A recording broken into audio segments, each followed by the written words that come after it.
Securing globally just transitions will help ensure the future survival of the planet while meeting the aspirations of its diverse people. These transformative actions will act as a force multiplier for accelerating progress across all SDGs and will contribute to a more effective and stronger multilateral system. We, as the G20, need to be bold in our ambition. We need to come together to address the crisis as one. The theme of the Indian presidency, One Earth, One Family, One Future, therefore is an urgent call for action. As One Earth, we must demonstrate solidarity for those in need. Truly leave no one behind, mobilize resources, and direct our efforts where they are most needed. As one family, we must break all silos and destroy all fragmentations.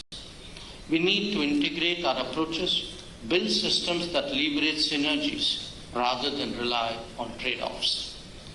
Reinvigorate the systems which deliver on our agendas and ensure that all voices at home and outside are equally heard and taken into account.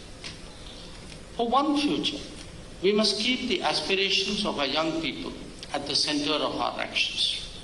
Our actions today must not put their future in danger.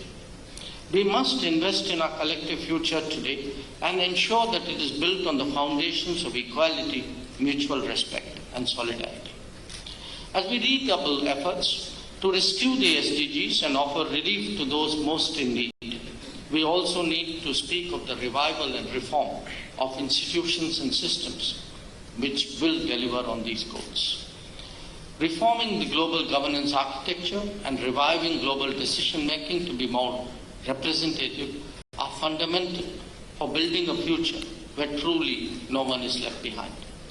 Such efforts will facilitate development models wherein no region, no country, and no individual will be left behind. These efforts will enable human-centric globalization without creating climate crisis or debt crisis. Colleagues, we are meeting at a pivotal moment with multiple important forums and events still ahead of us. The G20 Summit, the SDG Summit, the COP28, and the Summit of the Future.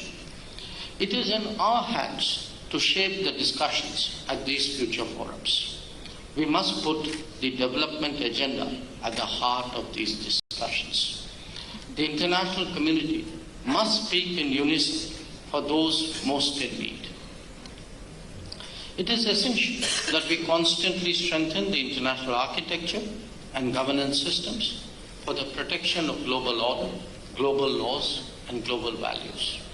In doing so, we would invariably find ourselves on the path where diplomacy, dialogue, and cooperation take precedence over competition, conflict, and division. Choosing peace, cooperation, and multilateralism is essential for building our collective future.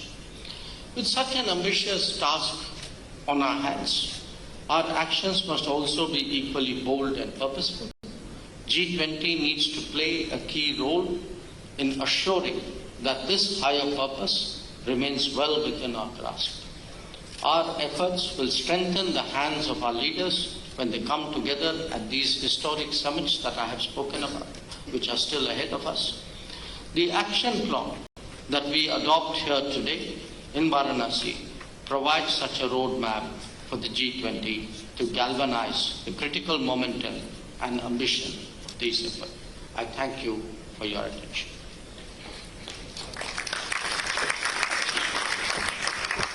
Colleagues, I would now like to invite the Vice Chairperson of the Niti Aayog, Mr. Suman Beri, to make a presentation on multilateralism, collective actions for accelerating progress towards SDGs. I believe we will wait for a few minutes before the media exits. So, Mr. Berry, if you can just hold on till they leave the room, and then I give you.